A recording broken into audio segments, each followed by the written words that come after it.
Good afternoon. My name is Thomas Kostenko, and I'll be doing my PowerPoint on advertisement towards children. Today is the 13th of December, and this is Business 410 minor assignment number 6. Quick overview, we'll be talking about the history of advertisements towards children, the cons, negative side effects, and the pros of advertising towards children, how strong the argument is, if it's valid or not, a conclusion, and my personal opinion. At the very end, citations and references that will be only listed on the slide, and I won't be talking about it today. Okay, rolling right into it, we'll talk about the history of advertising towards children. One of the quotes I found was, "In 100 years, marketing to children went from a severely frowned upon practice to an integral part of growing up as a company came to realize that investing in marketing towards children and adolescents provides excellent and immediate future dividends." During the industrialization age, the demand for child workers increased exponentially. The increase was primarily due to the rise of agriculture within the United States, and most families had anywhere from 4 to 12 children to meet the demand. As the decision to have children workers became more popular, business started to advertise to hire underage workers for cheap labor. As we've seen in many old advertisements, kids would be paid at 4 cents a week, 10 cents a month, stuff like that.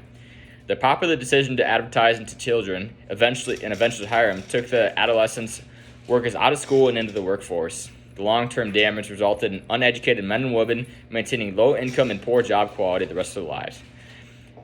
In a nutshell, it's a vicious cycle. You pull these kids out of school at a young age to work in these cotton mills and all these rough jobs. And as they get older, they become teenagers and they develop into these other career fields. And as they become adults, they stay in those career fields and never become educated. They never rank up in the society of the workforce. So it's a very vicious cycle, and it's a terrible thing. So one of the rolling into the cons of advertisement towards children is a constant request among children. So in this 21st century, the children have more pull with their parents than they've ever had before, in my opinion. Advertising to children has been a debate for many centuries to come. Although laws and regulations have been put into play, the modern 21st century threat is not child labor, but the impact of constant advertising to children among television, cell phones, and other formats. The constant use of advertising among children has created a huge problem. Purchase request, all right? Kids always want new things. They're always seeing new things on TV, on the advertisements, on their phones, on all types of formats, right? Advertising companies focus on directing the attention towards children, knowing the information will be filtered upward to the parents. Although it may seem selfish to say this, it's a first world problem that we have here in the United States. The steady demand for children wanting the newest products creates an uneasy bond among parents who can't afford the products. A great example is as we're rolling into Christmas here, we think about all the TV shows and games where you see of parents surprising their kids with iPads and computers and Xboxes and PlayStations. But in reality, most parents can't financially afford that. So these companies know that they're advertising to underpaid, poor, and low-income families, knowing that the parents are going to go in debt. It's a huge scheme, in my opinion. Another con is gender role development. Now, this goes both ways. I'll be talking about the con first and then the pro eventually. So children often internalize gender role stereotypes from books, songs, televisions, and the movies. Television, however, is perhaps the most influential form of media. Some become more oblivious to the fact that most television shows focus on gender and child development. The argument primarily focuses on the negative stereotypes and perceptions presented among television shows. Children soak up information at an early age. They're like a sponge. Whatever they see, they don't have the ability to decipher information from one to another, so they just assume everything is correct, right? An example of gender role development among children may be seen in movies and cartoons where the men have the lead act and the women are often secondary characters or maybe sexualized in a scene. The men are sexualized in the scene, depending on both sides of the field, right? So it just depends, and most will argue that the stereotypes and equality is not there yet, and there need to be a lot of work. Another big con about advertising to children is antisocial behavior, right? You always see in an advertisement the next show that's going to play, the next biggest movie, the next biggest thing, right? And that draws the children in to want to watch more and not giving them the ability to socialize. Extensive research shows a relationship between antisocial behavior and screen time among children, including advertising and cartoon channels. The average young person views more than 300 3,000 ads per day on the television, on the internet, and billboards in the magazines. Think of a child riding in a vehicle, all the ads they see on the way to a grocery store and all this stuff, right? They aren't able to decipher the information from one to another, so they're just soaking it all in. The amount of time spent viewing advertisements has led to an increase in antisocial behavior, especially among children. Exposure of such significance has caused deceptiveness among children. Kids are left vulnerable, and advertisements continue to pour into cartoon channels, creating curiosity to watch the next show, like I mentioned before. The next one is inappropriate advertisements. I think we could all decipher for what this is. With the modern technological world we live in, advertisements are everywhere around the corner, on every single format you could possibly think of, right? You have inappropriate advertisements of violence, bad language, pornography, sexual content, and without proper security and content restrictions, all information is accessible to pretty much anybody with the click of a button.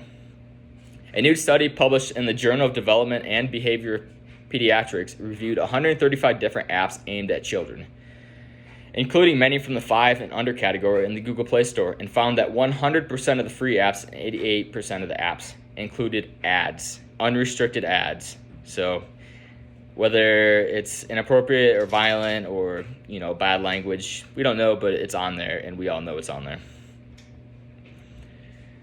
One of the last forms and most commonly known about advertisements to children and it falls with the antisocial behavior, is addiction due to advertisements. Again, those advertisements are pulling the children in. They can't stop watching them. They want to watch the next show constantly.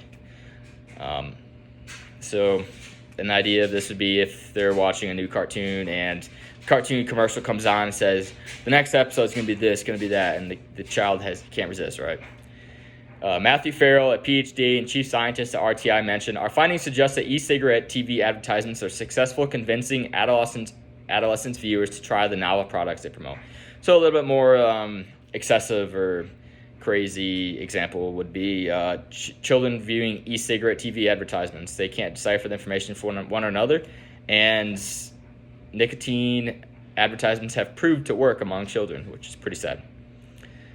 Advertisements on television cause a vicious cycle of addiction among children. For example, a child grows up seeing beer commercials and by the age of 13 starts drinking and smoking. As that child gets older, when he starts a family, he doesn't see the advertisements as a negative thing because he just thinks that's what happens in life. You drink and smoke at a young age. So when he has a kid, the cycle restarts and it's a vicious cycle.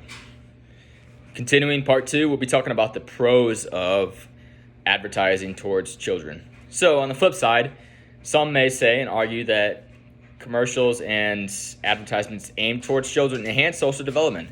With all the negative side effects of advertising towards children, some claim that it helps them speak faster, learn cognitive skills faster, and all types of things, right? An early introduction to advertisements allows the children to develop socially in a manner that would have not been possible without the exposure of these advertisements. An example would be this: if a cartoon channel teaches them how to count numbers or how to decipher colors from one another. According to Panzik research, the more parents were involved in using the strategies, the more likely the kids were going to experience the benefits of the media. She notes, representing the importance of parents' presence during a child's advertisement exposure. So in simpler terms, the more the parent is there with the child while they're watching the advertisement, the better the child is going to be able to decipher the information and learn at a faster rate. Advertising promotes gender development. So another flip side to the con is gender development. Different generations offer diverse viewpoints among children affected by advertising. For example, in the early 1900s, advertisements often showed women cooking and cleaning, a more traditional advertisement, right? A child grows up during that time would have been affected by the stereotype and assumed it was the only way that life was like then. But in comparison to today's world, we see a lot of new cartoons, especially this last 10, 20 years, where the female or the male actors have been in leadership positions instead of the other. And this opens up the idea when we have interest groups trying to change the old traditional ways of stereotypes and create more gender equality in cartoon channels, because these kids are going to be the future one day, right? The idea of developing gender equality among advertising towards children focuses on future representation in the hopes of allowing the children to develop properly. Another big pro of marketing and advertisements toward children is positive marketing trends. So all of that cartoon channels and all those new toys we're seeing on these advertisements, that is profit. Those companies are making a lot of money off children. And it may be selfish to say, but it again is a first world problem. The American ideology is to make enough money to support the family and then more. If the children are watching advertisements full of the newest and best products, the request may be relayed to the parents.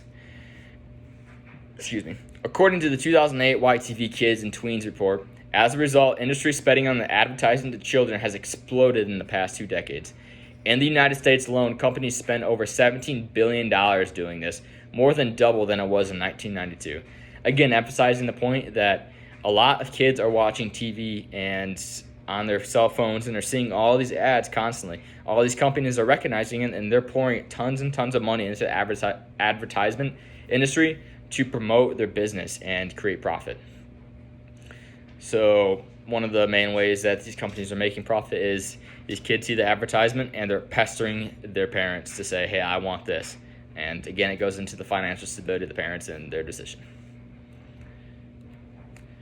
Another pro that some may consider is the learning advantages. Again, talked about in the antisocial behavior and the social advantages of advertising towards children.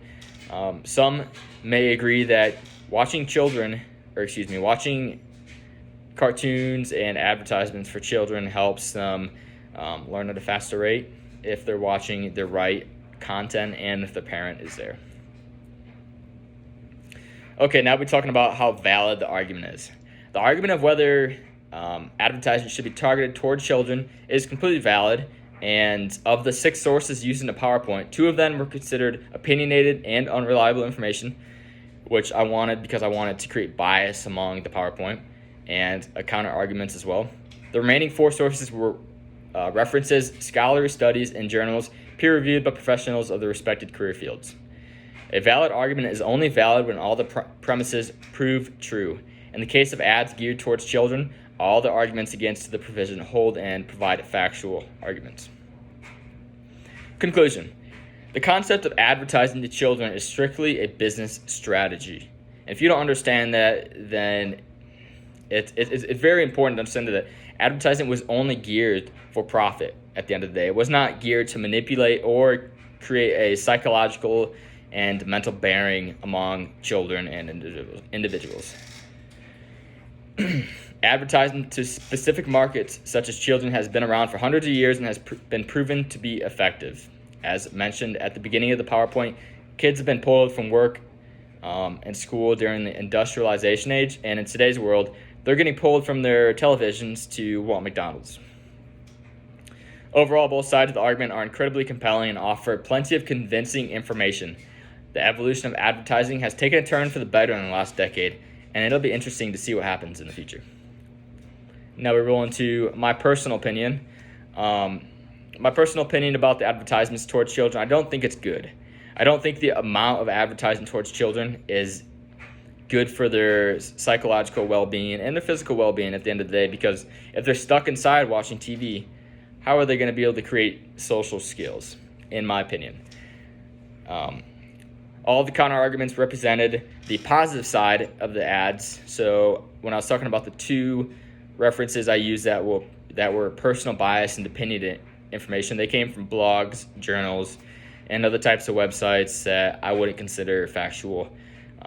So it was kind of hard to find relevant information about the pros of advertising towards children because there really wasn't that much reliable data and studies done to back up any of those positive effects.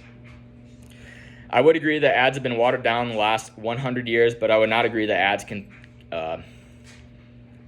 have a good impact on the children, right? So the ads 100 years ago about drawing kids out of school into the workforce, they're definitely very severe, very rough, rigid. Nowadays, ads are very soft, the McDonald's ads and toys ads and all that stuff.